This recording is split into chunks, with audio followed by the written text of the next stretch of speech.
What's happening? It's Contrast Uncut. It's season 5, episode 5. Want to give a big shout outs to Uncle Snoop's Army and Bobby D Presents. I appreciate you, brothers. It's your host, Xylo. And today we have an incredibly dope special guest. You know, he's from the CPT. I'm talking about Compton, California. This brother is the head of management at Ethica.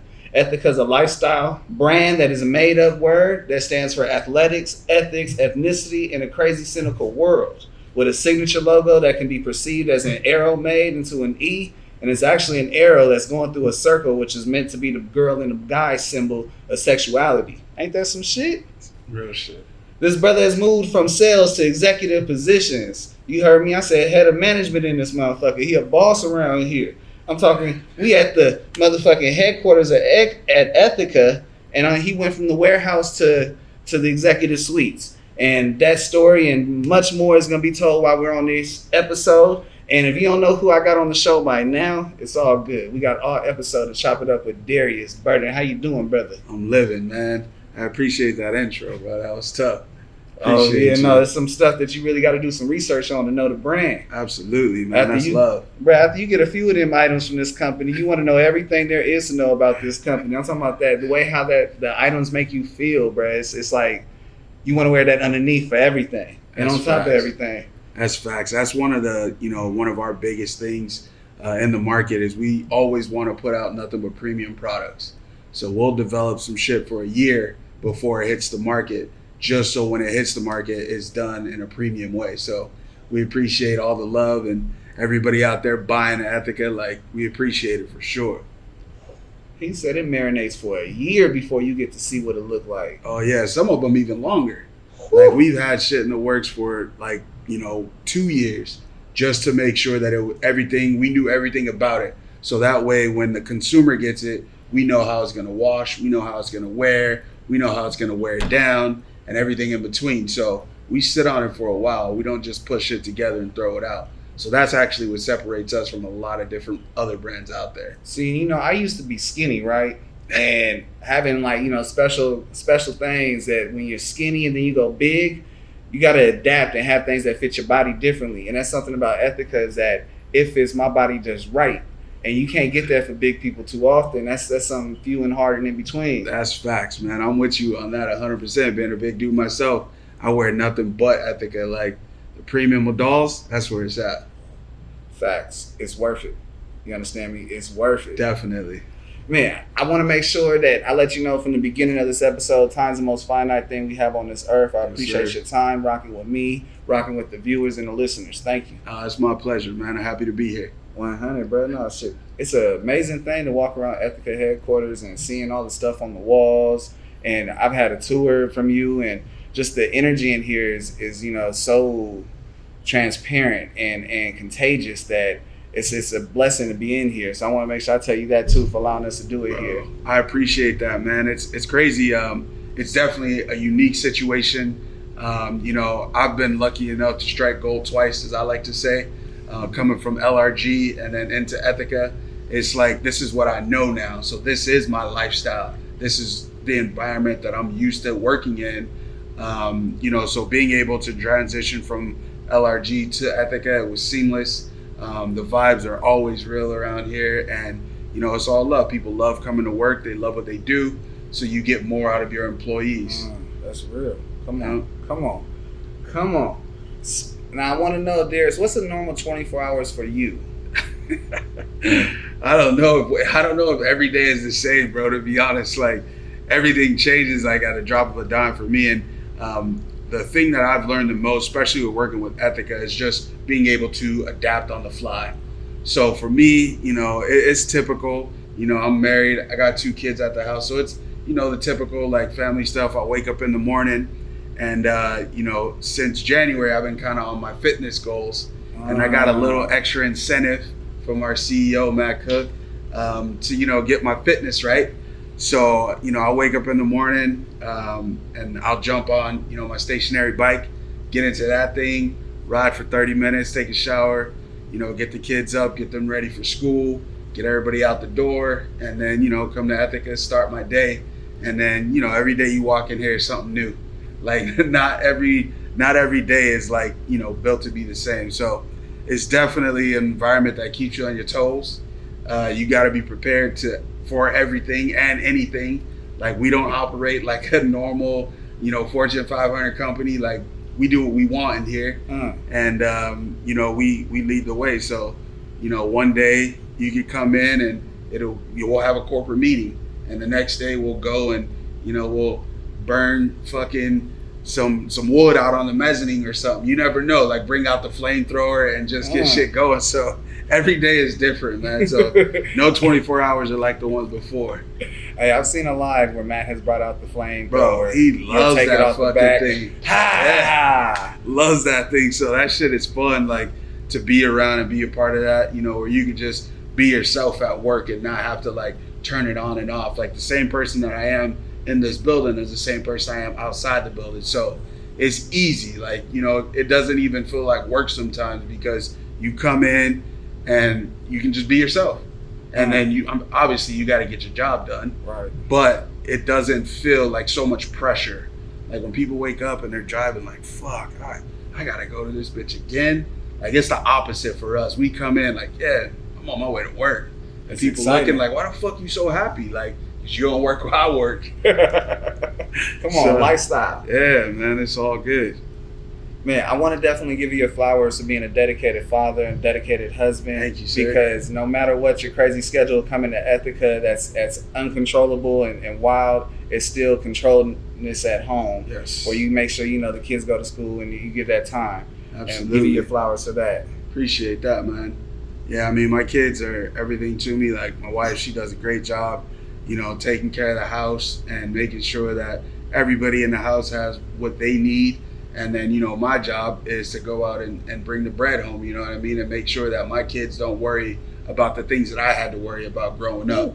So for me, it's easy to do. Like, you got the support at home. I could just go out, get the money, bring it home, make sure everybody is, safe and sound. And, she handles her business through and through, with taking care of the house and, just making sure we're all good. So props to her too, because you got to have the support at the crib in order to, especially the lifestyle I live, in order to, be in that lane. So it definitely takes a village. Oh yeah, everyone in this room, trust me, we understand. We definitely getting it done. No, that's a blessing, especially keeping it all together. Yes, sir. So D, I got a quote. Let me know how this quote relates to you, the ideas I want you to talk about it. Okay. You ready? Got you. Without a game plan and without a strong sense of faith in what you're doing, it's going to be really hard to accomplish anything. Nip the great Nipsey Hussle. That's the man right there. I mean, that just goes along, like, to be honest, like, that's anything that you do in life. Like, no matter if it's school, if it's work, if it's, whatever you're passionate about, like, you got to go in it all, all full force. All and in. If you don't, like, then you ain't going to win. And then you got to have a different mindset, because if you go in and thinking you're going to fail, right off the bat, you're going to fail.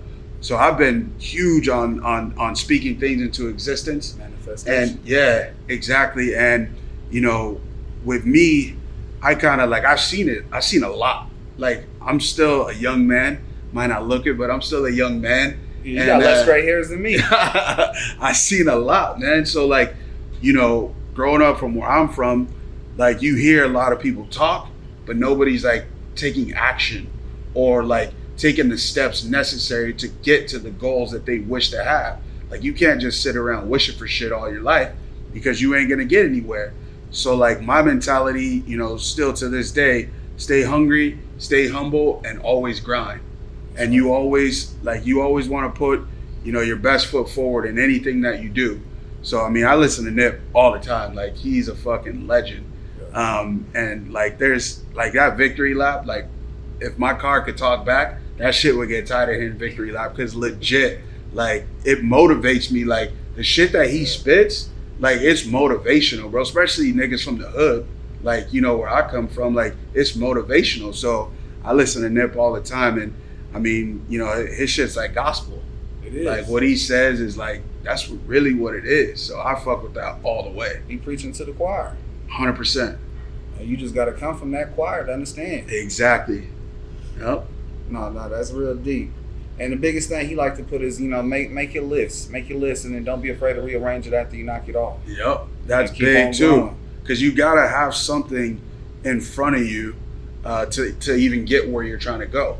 So if you don't have goals or you don't have a list of things that you wish to accomplish in your life, then you're not gonna get there. So I know I did another interview where dude was asking me like, is this something that you saw for yourself in your life? And I looked at him dead in his eye and I said, hell yeah. Like I've always told myself I want to be a CEO. So you know what I'm doing? I'm taking those steps to become a fucking boss. That's right. And I said, I'm not gonna sit there and wait for somebody to hand it to me. Everything I've gotten in my life, I went and I took that shit. Because I felt like I earned that. So, I don't sit around waiting for people to do X, Y, and Z. Like I go and I get that shit. That's right. Like for real, for real. That's right. No, talking about the lifestyle game, because obviously you made the choice to go out and get it, but do you feel like the game chose you or did you choose the game? In all honesty, man, I never thought of it that way, but I definitely feel like the game chose me in a sense, just because, going back to my younger days, after high school, I went to college for a little bit. That shit didn't work out. And then, I got caught up with the girls and this and that. And, when I was 21, I had my son. So, I didn't know what I wanted to do with my life. Like I knew that I wanted to be successful, but I didn't know exactly what to do. So, I chilling with the wrong people, get caught up in the wrong crowd, start doing the wrong shit. So, I'm not afraid to admit, I hustled for a while. Come on. And it was all I knew because this is all the shit that I grew up around. Yeah. This is all the shit that I grew up around. So it's like, fuck, if I can't do nothing else, I know how to go and hustle and get some money together. So, when I had my son, it was kind of like a wake up call because my dad wasn't around. My dad, he hustled all of his life in and out of jail. And so I know that affected me, like just growing up, not having my dad around. So my goal was when I had kids that I would do everything I could to be there for my kids. And so, when my son was born, it was time for me to leave that shit alone. Yeah, shot clock gets on. Yeah. 18-year shot clock. Yep. And so, I had a buddy of mine, my friend DeAndre. He was a designer at LRG. And one Saturday he called me and, I'm sitting at the house. I got a couple bucks to my name. And the first thing that comes to my mind when money get low, I got to go back to the streets. Like I ain't got nothing else right now. And I'm like, fuck, sitting there. And he's like, yo, we having a sample sale for LRG out in La Mirada. Do you wanna come? Like they'll pay you, cash or whatever. And all you got to do is like make sure people don't steal shit and like blah, blah. And I'm like, I bet, like I'll go, I'll help out.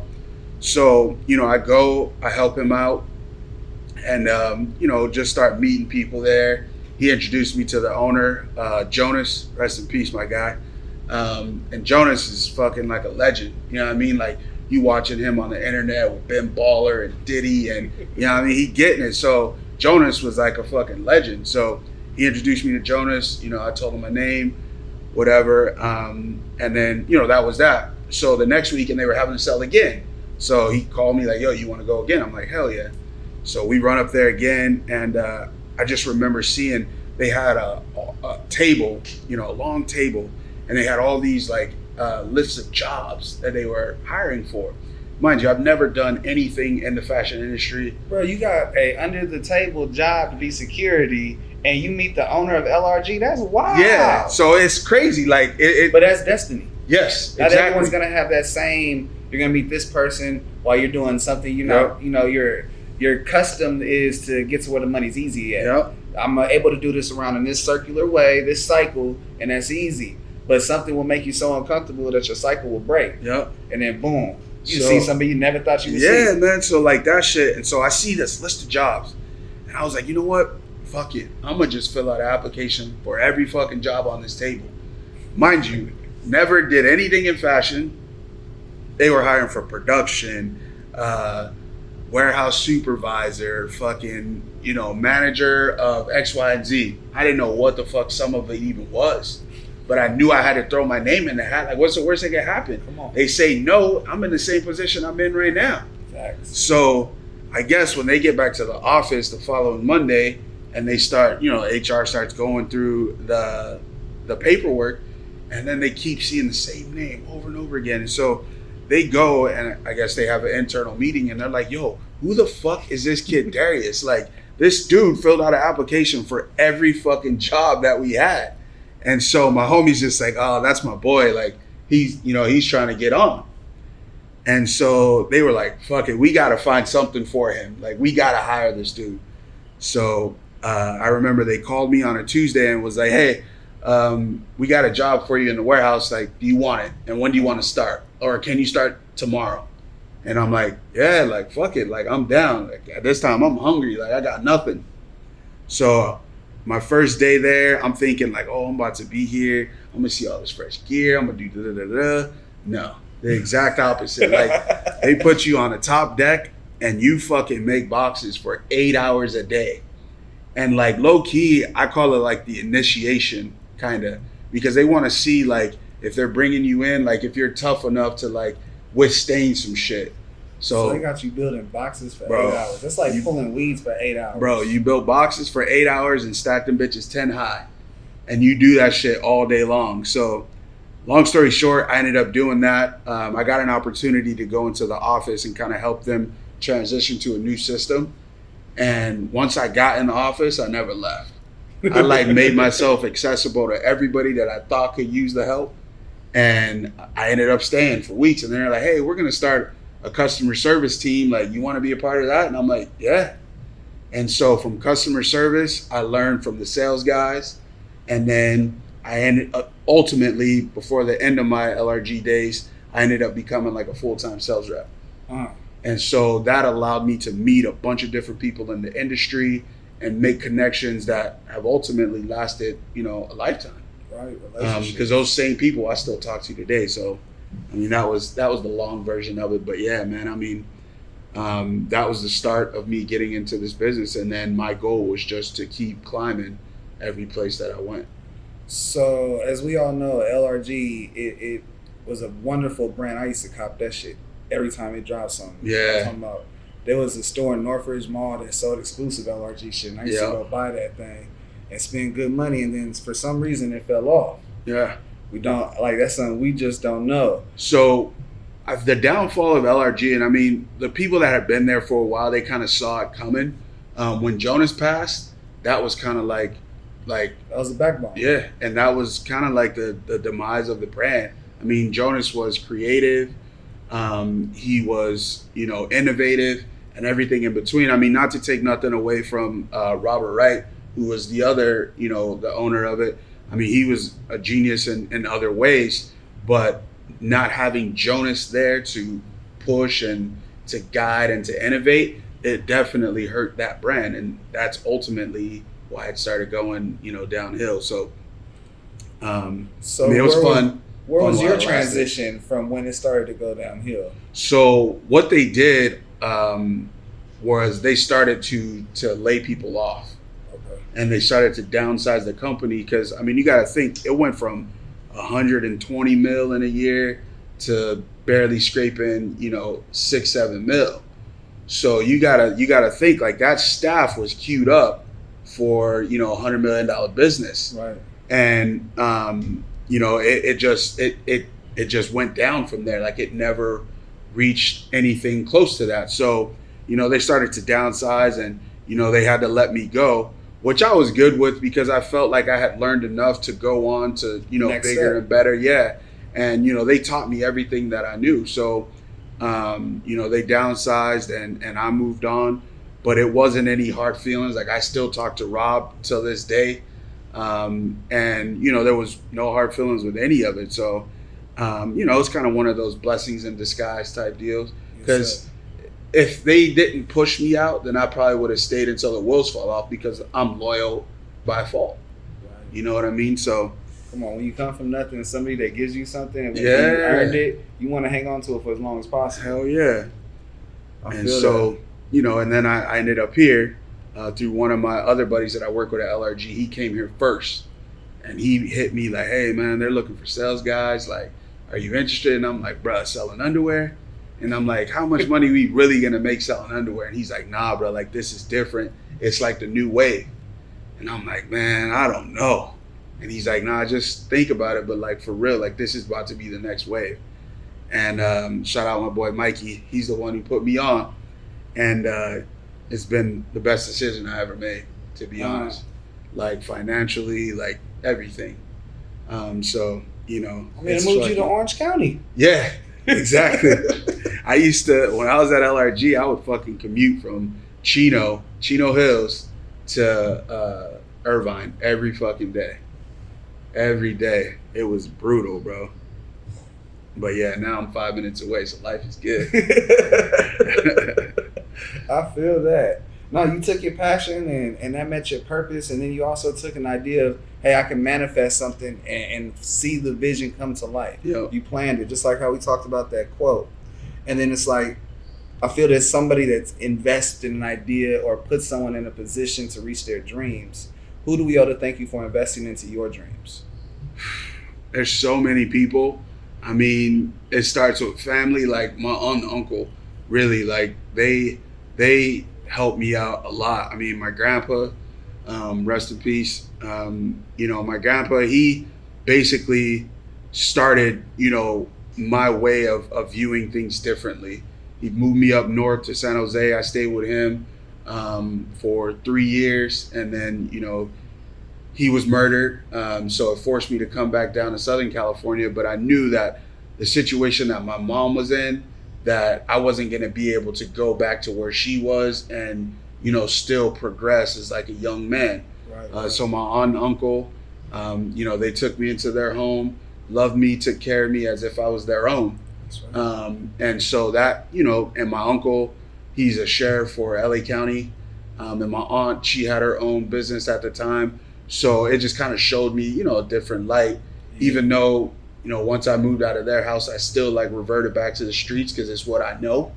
But ultimately, you know, they set the path for me and showed me that, you know, you can do things the right way and still be like super successful.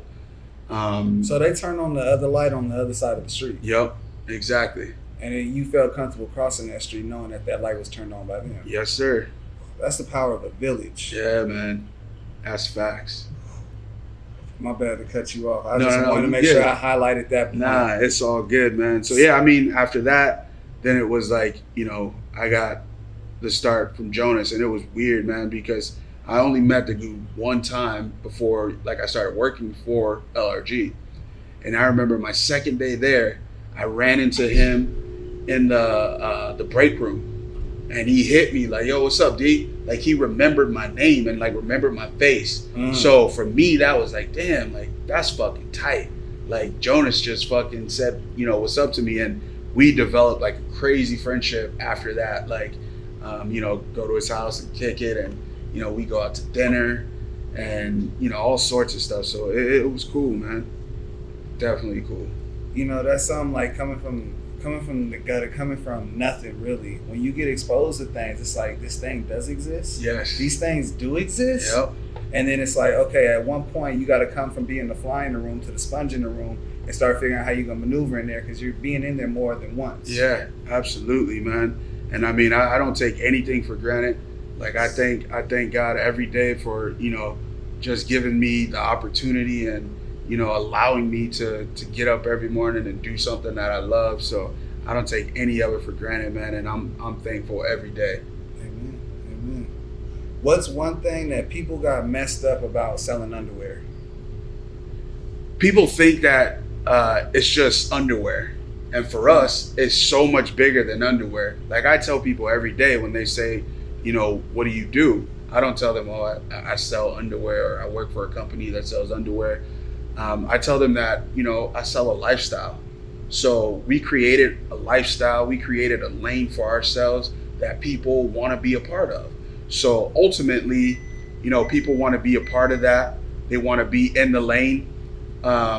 We ultimately allow them to do so. I mean, we didn't allow them. Like, you got to still choose to be a part of it. But, you know, it's just us building the lifestyle, living how we want to live. We don't follow anybody. we're innovative, and we do the shit that we want to do. And so, you know, we just happen to make really good underwear while we're, you know, living that lifestyle. So, again, I mean, we don't sell underwear, we sell a lifestyle. Come on. Like, that's our focus. I'm talking Letterman jackets, I'm talking socks, I'm talking shirts, I'm talking sweaters, my sweatpants. Some of the most comfortable shit like ever put on too. Like, it gives you that same illusion of a Balenciaga or like a Gucci feeling. When you put that on, you know that this is a different type of material. Yo, facts. So shout out my brother Ross. I was in Atlanta and I was going to meet Ross in Miami. And so you talking Rose, right? Yes, sir. Okay. So that's the dog. Like, our relationship just came about like super organically. I mean, he reached out to Ethica on the gram, and then I told him like, yo, hit me. And so, you know, I gave him my number, and I didn't think nothing. I didn't think, I'm like, oh, this fucking Ross, like, he ain't gonna hit me. And he fucking hit me, bro. And so ever since then, we've been connected, talking, and he came to the HQ, visited and everything, you know. I had called you one time to ask for something. I forgot what I had asked for. And then I could hear Rose in the background. Yeah, and bro. I think it was a photo shoot or something. So I also heard the clicking. I was like, hey, I don't know why you answered your phone, but I'm going to call you back. Bro, so that was probably when he was here. Yeah. So, like, he showed up and, you know, we were giving him a tour and shit. And he's just, bro, he is humble as they come. But, you know, back to what you were saying, I was in Atlanta. And he's like, bro, you coming to Miami? And he's like, I got this, like, I think he was doing like the Tiny Desk series or something. And I'm like, yeah, like, I'll pull up. And he's like, okay, bet. He's like, yo, my man Skinny is going to come and meet you because I need my Ethica shorts for this Tiny Desk series and I need some tees. And I'm like, well, shit, do you want me to see if we can have them overnight? He's like, nah, we doing the show, the Tiny Desk series tonight. So I need them joints like soon as you get here. And he's like, so just pull up to the crib. I'm gonna shoot you the address. And so like, I'm like, I bet. So this dude literally had his boy go to his house in Georgia, pick up his fucking Ethica Riot shorts and black tees, and bring them to me at a barbershop I was at over on the south side, so I could fly them to Miami so he could wear that shit for the Tiny Desk series. And I'm like, yo, you gonna wear this? And he's like, nah, like, I'm gonna show you how to do this. Like, I'm gonna dress this shit up. And I'm like, all right. So he put on his black Ethica Riot shorts, black Ethica tee, and then threw the Balenciaga like crew neck over it, and then put all of his jewels on, his watches and rings and shit. And he looked like, threw on the fucking Balenciaga sneakers, and the nigga looked like $1 million. And I'm like, damn, he's really out here like dressing up fucking Ethica Rawhead shorts and like plain tees. And so it looked fire as fuck, but that's the vision that we have for all of our customers. Like, we want you to feel like you stepping out in some premium shit. And bro, so I feel like $1 million. I appreciate on that. Everything. That's so mandatory. that's what it was like, just seeing that, and I was just like, damn, that's fucking dope.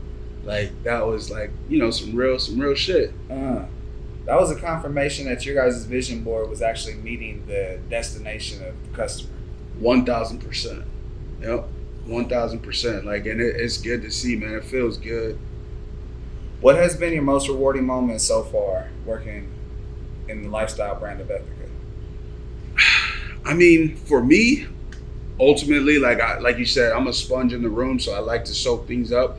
And I think it's just working with our CEO, Matt Cook. Like, this dude, he's wired different. Like, he thinks like different, and it's not like different on like some weird shit, but it's just like he can like see things like 20 steps ahead. So before I came here, like, my mind was just to see like, you know, step 1, 2, and 3, and then we can hold there and then figure out the rest later. But nah, fuck that. When you work with him, you need to go 1 to fucking 10, and then when we get to 10, he's gonna tell you how they're gonna react to 10, and that's gonna tell you if you go to fucking 11 or if you skip to 13. Ooh. And that's the kind of dude that he is. He's fucking detail oriented, and he's I don't know. It's hard to describe, but like, his mind just like works on a different level. So being able to work closely with him and us having, you know, a relationship outside of work as well has been like probably one of the best things like working here. One thing I can say from this interview and for the audience to know is that you can attest to that relationships will get you places money cannot. Oh, 110%, bro. It's like I try to tell my son every day, like, in this life, you always want to treat everybody fair, and you always want to make sure that you give everybody the benefit of the doubt until they prove you wrong. And build those relationships and never burn them, because you never know when you may need to cross a bridge that, somebody has built for you. So even with me, like in the position that I'm in, like, I got dudes like Ross hitting my phone. I talk to Deshaun Jackson like every other day. I talk to John Wall, like all these dudes that are like, I consider like A-list dudes. But at the same time, like I don't lose focus of like, other people that might not be A-list. Like I treat everybody the exact same way. So, it's always, give your best or put your best foot forward and never burn any bridges, and always treat everybody with respect. Give everybody the benefit of the doubt until they prove you wrong. See, that's $1 million gem right there. That's one of those 20-carat joints. Yeah. So what's next for you, bro? I know off camera you showed me that you got some big vision board of what you want to do, a big purchase. Yeah. What's next for you, and what's next for Ethica? So right now, we're about to tap into the sports world heavy. So we're working on a couple confidential deals right now that are going to be made big. Like we're going to make a huge announcement once those are ready to go. But we're working on that every day. And as far as like tapping in the sports world, we definitely want to get into basketball first. Like I was telling you when we were chatting off camera, we're actually having a full NBA size court built that we're going to lay down, and we're going to make it the Ethica way, where we're going to have, all of our high school kids, top high school kids, middle schoolers, NBA guys come out, and they'll be able to participate in like full court runs. We'll be a home of anybody's pre-draft that fucks with us. So we got a couple guys that are going to go to the league. So if they need a home for their pre-draft, we're opening our doors for that. And then we're going to really hone in on managing, some young athletes. And, there's supposed to be some change in the amateur status that we're waiting to happen. And then we're going to go at it full-fledged and, start, signing athletes under Ethica. And it's not like a sponsorship deal where they're going to be, Ethica like sponsored. It's more of us being able to help these kids navigate through these sharks in the business world. Their careers. Yeah, because a lot of this shit, man, you see where these dudes made $100 million in their career and now they're fucking broke. Like that should never happen to anybody. Like you got $100 million, you should be set for the rest of your life. Your kids, the rest of their life, and fuck, even their kids. So there's something that is a disconnect that people aren't getting. And I think a lot of times it just has like, you get a dude like me, and I wish I was a fucking star athlete, but you get a guy like me coming from the hood, never had no money or anything like that, and then I come into fucking, $50 million. Like the first thing that you think is like, I'm gonna go buy every fucking car I ever saw on the street. I'm gonna go buy everything at Gucci, everything at Louis. I'm gonna go buy me some Rolexes, some chains and shit like that. And then next thing you know, you broke. Yeah, your money's low. So what we want to do is kind of be that buffer between them and the agents and all the, the other people doing the business, because that's shit that we didn't have. So like we want to set up trust accounts for these kids. So like, hey, you're gonna make $100,000, but you only can access 10% of that $100,000 right now. So you can take that 10% and do whatever it is you see fit. The rest of this, we're gonna put in this trust account for you for when you're 21 and a half. You might not like me for it now, but you're gonna love me for it later. Come on. So I'm gonna put all this money in here away from you, and we're gonna keep getting these deals for you. You're gonna keep making checks. You'll see a little bit now. But shit, you can look up when you graduate college and you have $1 million in a fucking trust account that you didn't even think about because it wasn't right there in front of you. So we're just, we're trying to be like the mediators of that shit and just, help anybody that we can and give people opportunities that we missed. See, I saw Magic Johnson and Jamel Hill give a speech one time, like in a BT atmosphere. And one thing Magic Johnson said, the number one reason why athletes go broke, he said it's family. Yeah. And as crazy as that sounds, it's a reality because as you're going shopping and buying everything out of Louis, Gucci, and buying the Rolexes, you're buying one for everyone in the family too. And right there, as hard as it may sound, you do more for somebody by blessing them with a way to get more money than you are just giving them something that's going to depreciate value. Exactly. That's the nail on the head. It's crazy because I fuck with Lil Baby tough, but people listen to him and think oh, he's just another mumble rapper, but Lil Baby be spitting some shit, bro. Come on. Like he's saying he put $100,000 into a business for you before he go and buy you $100,000 car. And that shit will help you longevity because if he puts $100,000 for you to start a business, you ain't gonna need him no more. So then that's one less person that's depending on you. So don't fucking go gift your mom a $200,000 car. Give her $200,000, let her start a business, something that she's passionate in. Because if she's passionate in it, she's gonna push it 100%. So and give her the tools. Yeah, give her the tools and help her succeed that way. She's going to start making her own money and she's not going to depend on yours. So then that's just more bread that you're able to stack for the future. So, I fuck with that big time. Nah, I had to add in those 2 cents because a lot of the times they focus on the whole dollar and forget those 2 cents will draw you down. Yep. 100. Bruh, if you notice, how the show goes, I want to give you this time. I know you shouted out a lot of people, but the floor is yours. I like to close out and let, where they can reach you or for the people that want to put in an application for everything that's available at Ethica so that they can have that same source, where can they get some knowledge from you or, let them know what you want to tell them? Man, of course, follow the brand at Ethica. We're on all platforms. Majority of it is at Ethica, so that's easy to remember. Shout out my family. Shout out you. I appreciate you for pulling up and, allowing me to do this interview. Shout out the whole Ethica fam, Matt, Casey, all my guys that, take care of me and look after me and keep teaching me the ways of how to, keep being successful. Kevin, everybody. So I appreciate everybody. Even if you don't love me, I love you. So it's just love all the way around. Come on, push that through. That gets hate gone. Yes, sir. So if you notice, my show is different. It's unique. They have segments over there, but I don't do segments like that. Yep. And I'm like, how do I keep that same energy and close out? The viewers knows it's coming. I'm going to hit you with it. You got any questions for me? Me and you talk every day and shit. So any questions I might have, we didn't already ran through it. But for the people, I want you to explain to them, you always tell me all the shit that you got going on.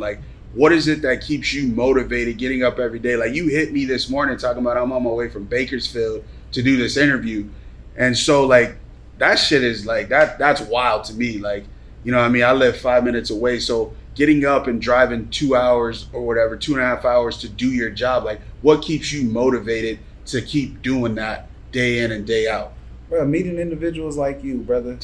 The inspiration from knowing that there's still good people out there, there's still progress. It's not a big wall that shuts down on you when you run into a wall.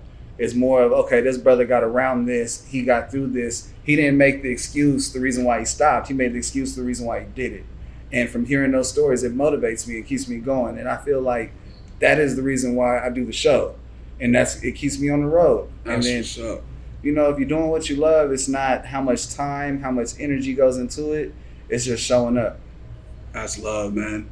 Well, shit, everything else, you the man, bro. Nah, shit, you the man, bro. I respect it, man.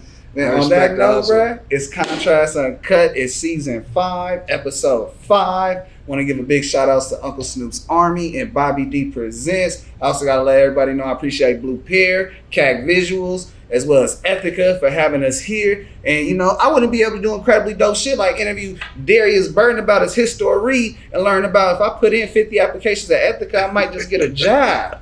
Or, about this brother's just unforgettable forgiving idea that I'm not going to quit. And from that, he elevated and elevated. And that's $100 million gem right there. Because if you learn not to quit in something you're passionate about, you'll arrive at your destination. Yes, Thank sir. you, bro. Appreciate you, my guy.